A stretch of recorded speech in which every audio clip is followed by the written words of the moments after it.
I am talking about the extent to which gains in muscle mass and strength differ between individuals, and just fitness in general, increases in fitness level. I'm going to talk about variability in gains in aerobic fitness as well.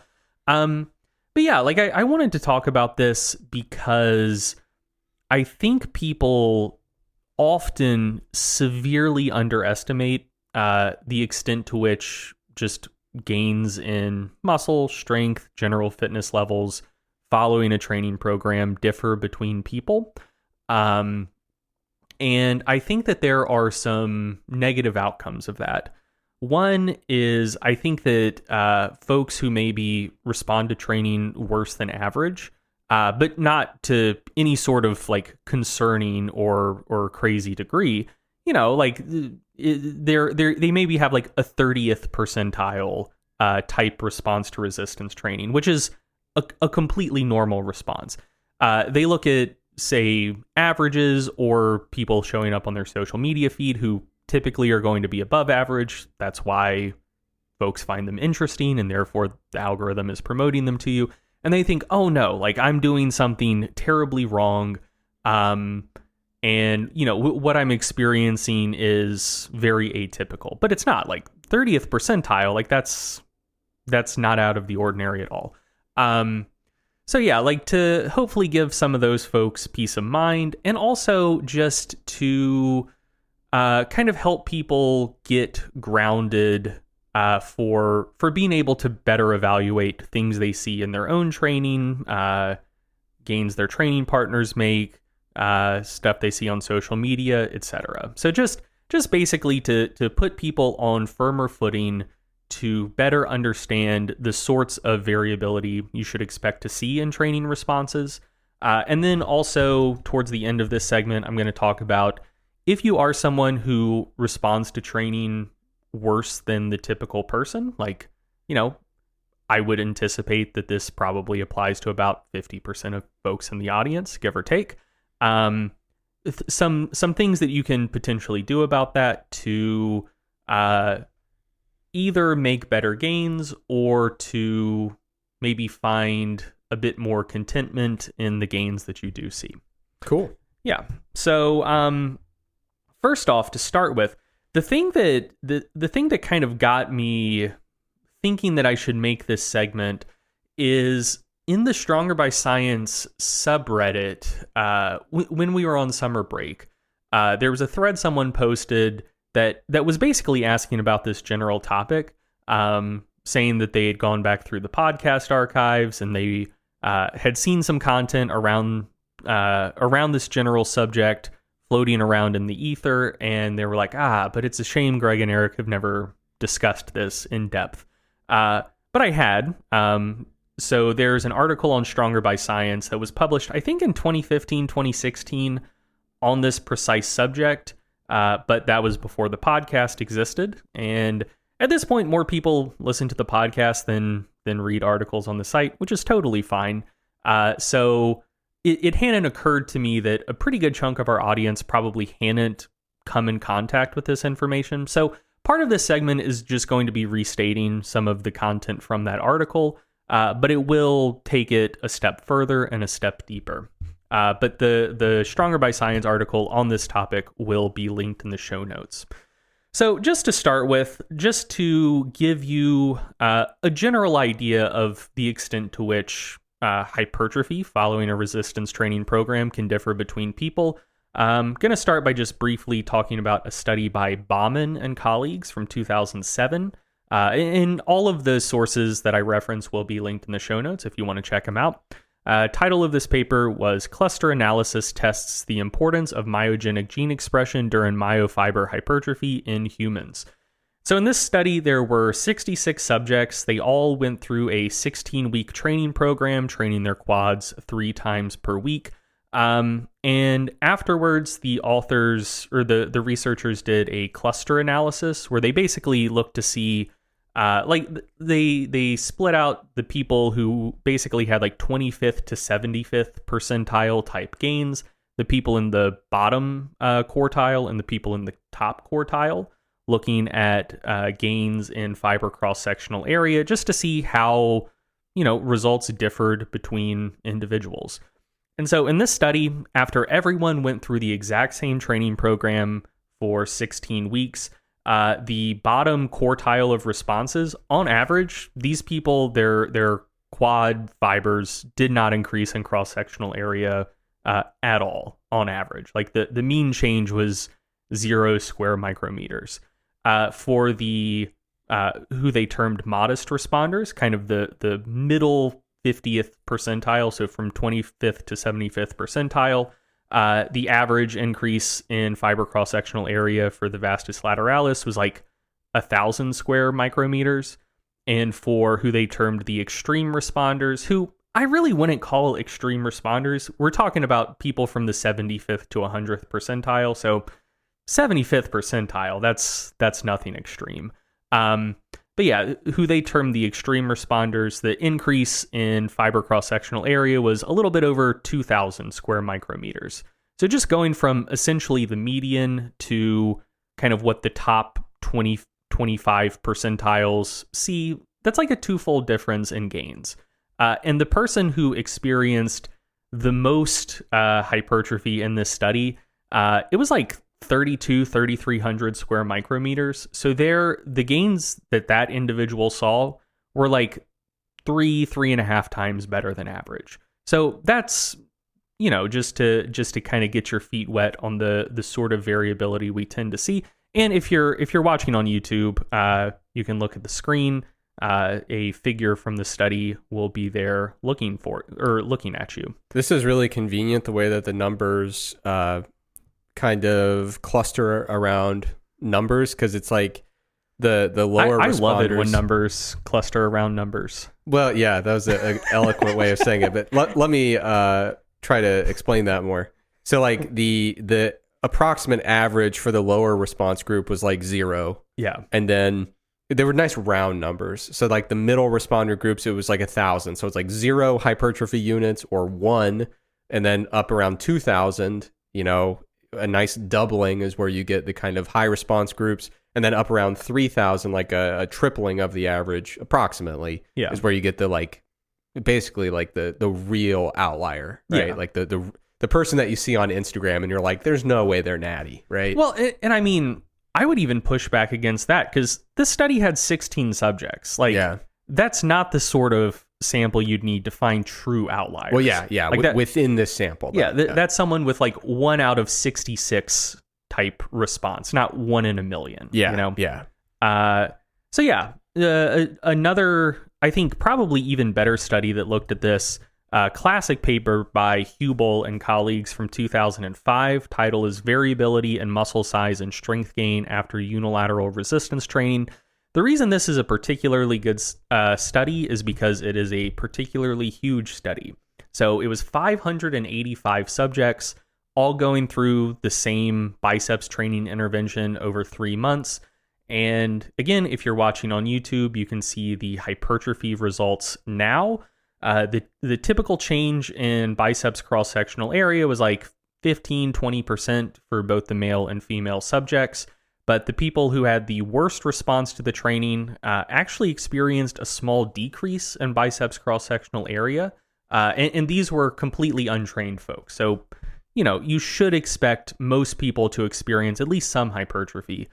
But the people with the very, very worst responses actually saw small decreases.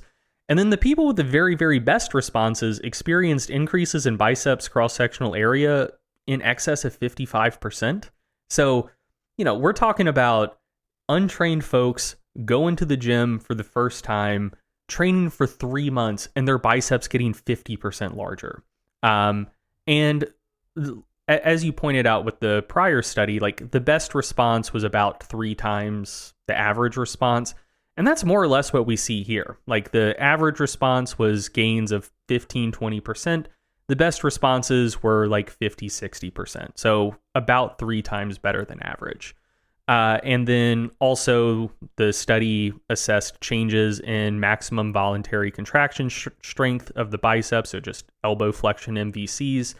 And you see a pretty normal distribution here as well, with most people experiencing gains in elbow flexion strength of around 20%. So that was approximately the average, with a handful of people experiencing small decreases, a handful of people experiencing increases in the 70 to 90% range, and one subject experiencing an increase of 145%, which I'll note, I don't take that completely at face value. I kind of think they probably just had a bad pretest number, like just not a great test, because that's a pretty extreme outlier. But in terms of just the general variability, we see very similar to hypertrophy. Yeah.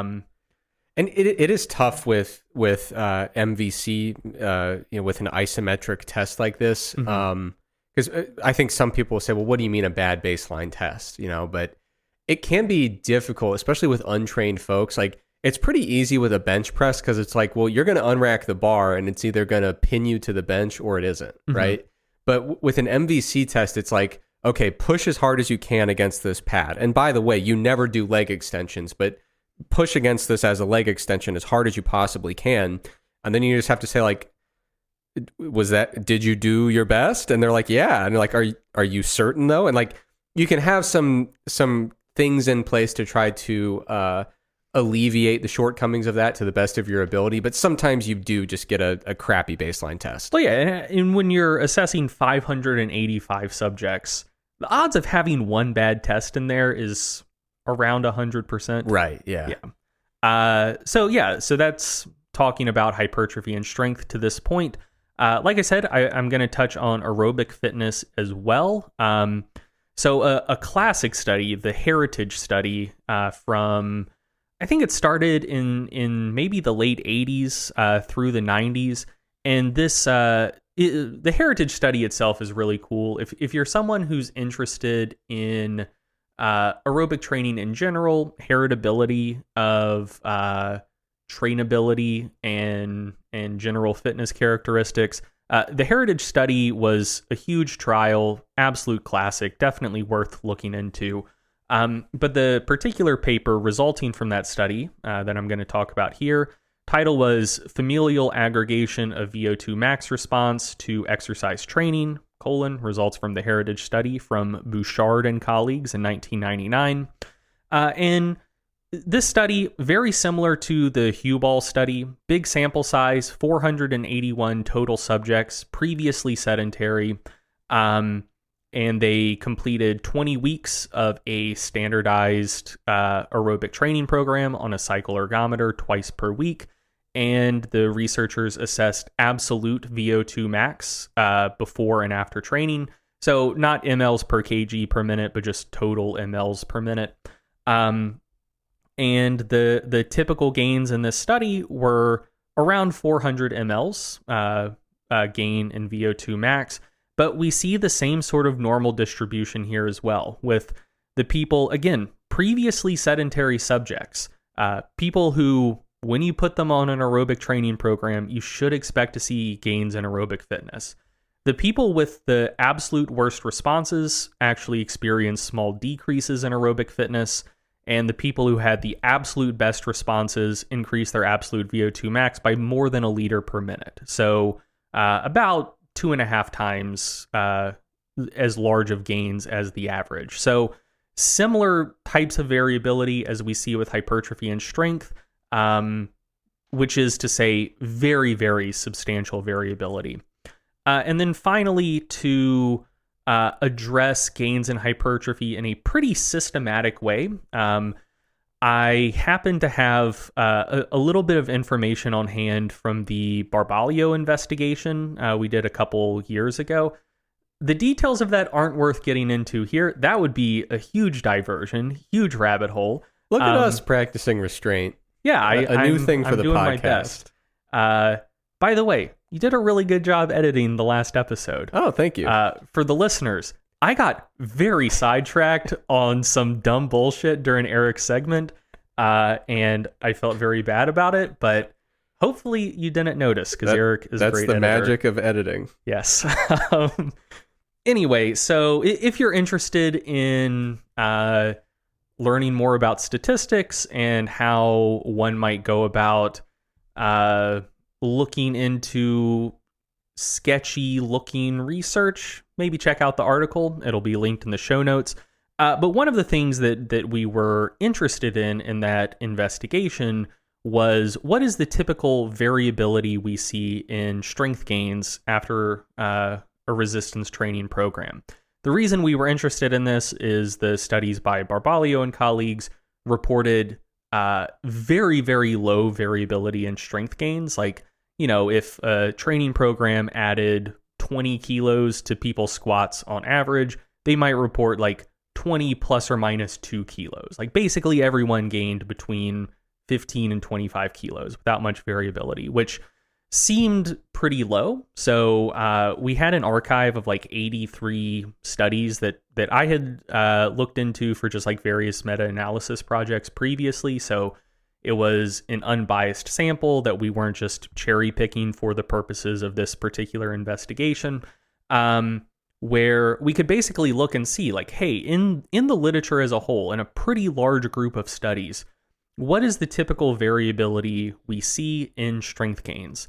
And that was quantified in terms of what's called a Cohen's DZ value, which all that is average gains in a particular strength measure divided by the standard deviation for the gains. So, for example, if in a study people put 20 plus or minus 10 kilos on their bench press, that's mean of 20 divided by standard deviation of 10.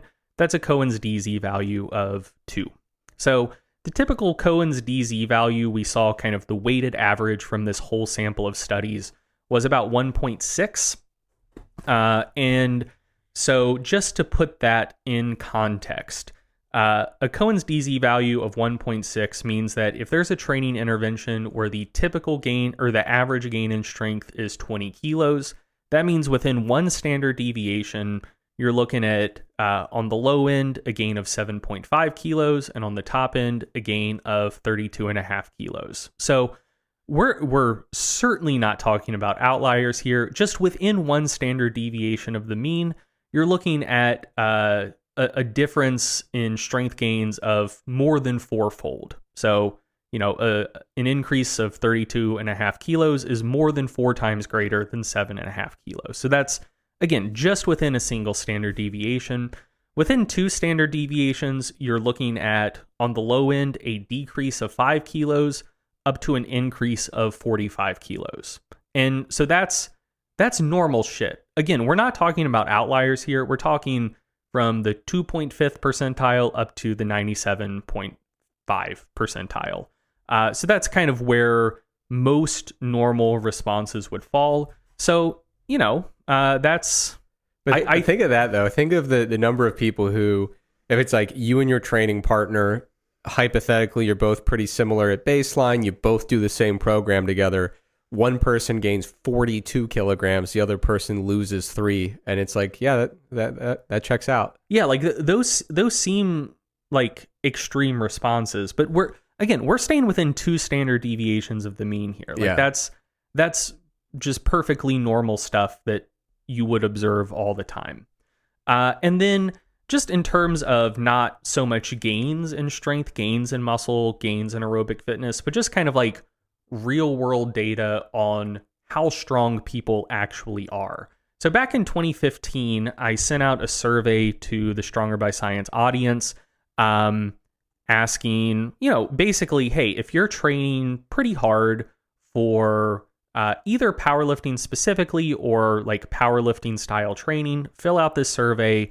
There were a lot of things in the survey, but one of the things I asked about, or 2 of the things I asked about, were how long have you been training and what is your 1 rep max squat, bench, and deadlift? And I want to talk about this, just variability in terms of how strong people actually are relative to how long they've been training, because I think that there's an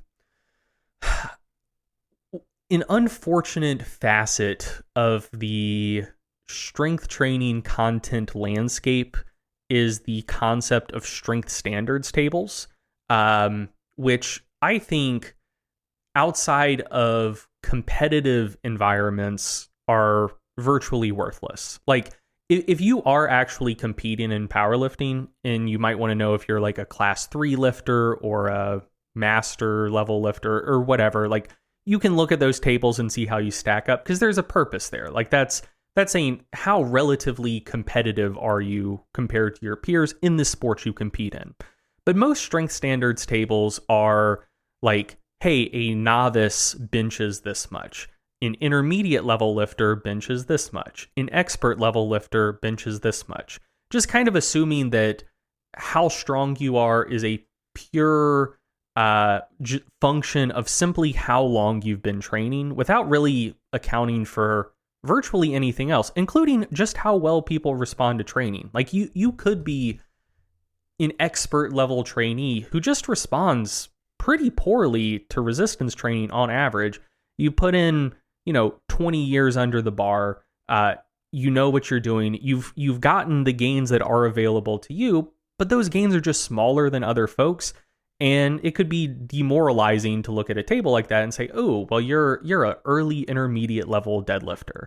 You've been a beginner for 13 years. Congratulations. Yeah. So I think that those are generally unhelpful, simply because of the variability we see in terms of how strong people get when they're actually training pretty hard to get strong. So again, like within this one survey, within our audience, with, I will note, a biased sample, like, so I'm not saying that this is how strong the average person gets when after they've been training for X period of time.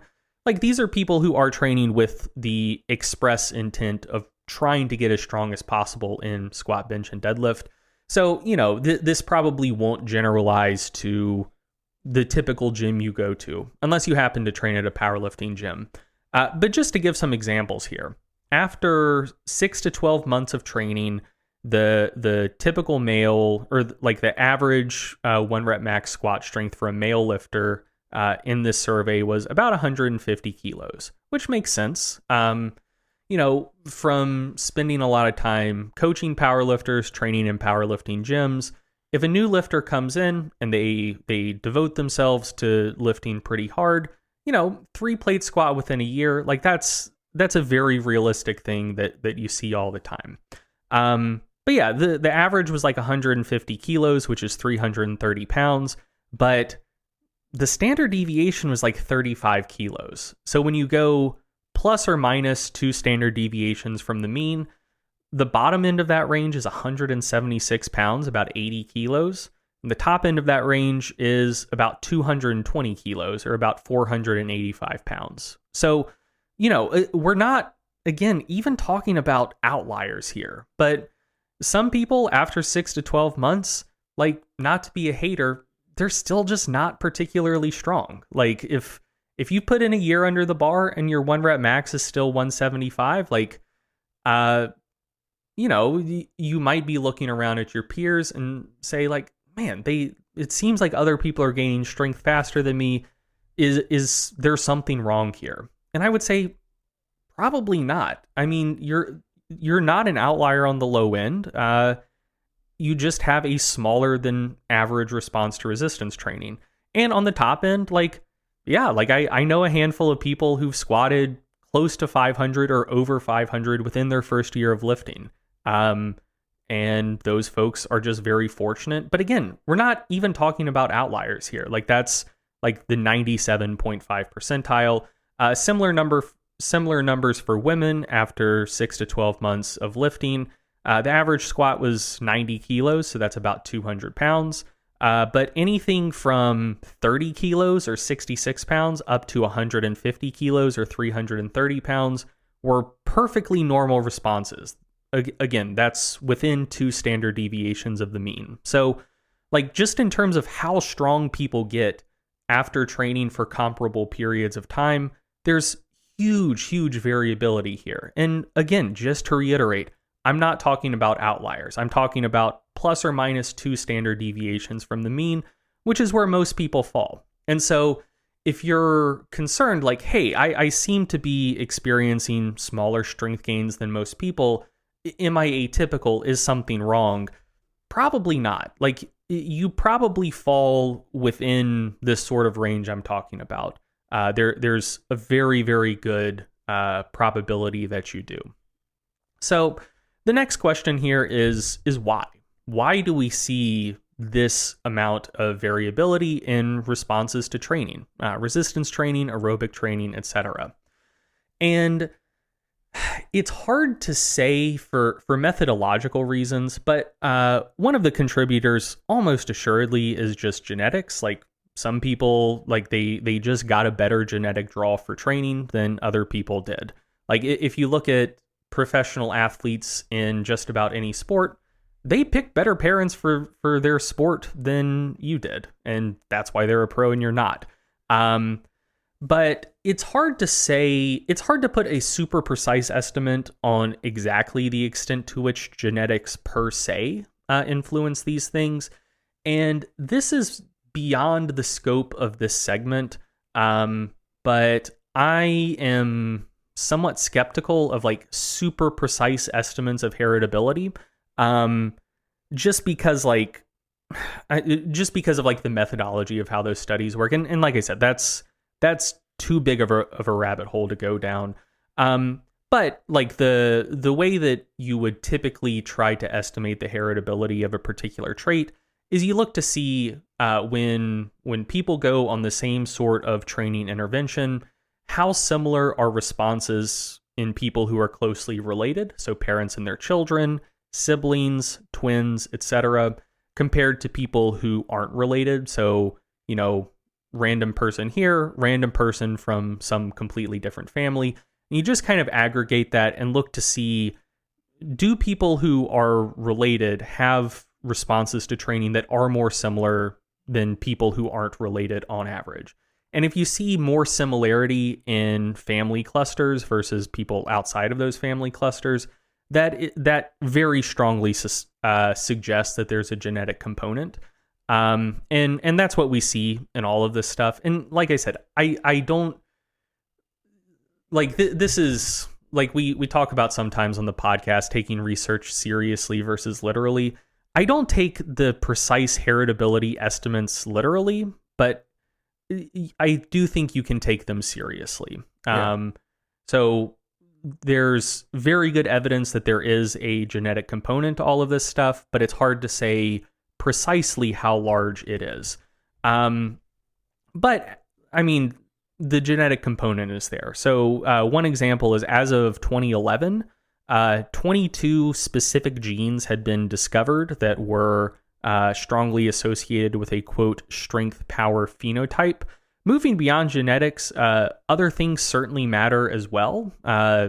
Determining or being related to how well you'll respond to training. So, are you taking care of nutrition? Do you have lifestyle factors that generally promote gains in fitness or generally detract from them? Like, are you sleeping enough? Do you simply have enough time to train? Is your life so stressful that you can't recover particularly well? All of those things will certainly matter. And then specifically for hypertrophy, there are a lot of little things that we know to be predictive, at least in some circumstances, of how well people will respond to a hypertrophy stimulus. And citations for all of these will be in the show notes. But for example, satellite cell and myonuclei responses seem to be predictive of hypertrophy responses. So people who have larger elevations in satellite cell content and greater myonuclear accretion following training tend to experience more hypertrophy than those who don't. Particular microRNA responses seem to be predictive of training responses. That's from a 2014, I believe, study by Davidson and colleagues. Ribosome biogenesis seems to be predictive, which that one makes a lot of intuitive sense. If you think back to high school biology, ribosomes are the actual little like cellular machines that build proteins. And so that's kind of like a precondition for being able to build a lot of additional new contractile protein in your muscles. So if two people undergo the same training stimulus and one of them only has a small elevation in ribosome content in their muscles and one of them has a large elevation in ribosome content of their muscles, who knows why those ribosome responses differ, but if they do, the one who winds up with more ribosomes will just have more little cellular machines that are capable of building those proteins that their DNA is asking them to build. Particular myokine responses seem to be predictive of gains in hypertrophy, and androgen receptor density. Although androgen levels themselves within the normal physiological range might be associated with hypertrophy, but don't actually seem to be all that predictive. But androgen receptor density does seem to be. And those are just things we know. And there are probably half a dozen or more additional things that are all associated with how well you'll respond to training that just simply haven't been discovered yet. And also, these aren't all independent things. Like, they are also probably associated with your genetics and your lifestyle. So there are plenty of things that can influence how well someone will respond to training.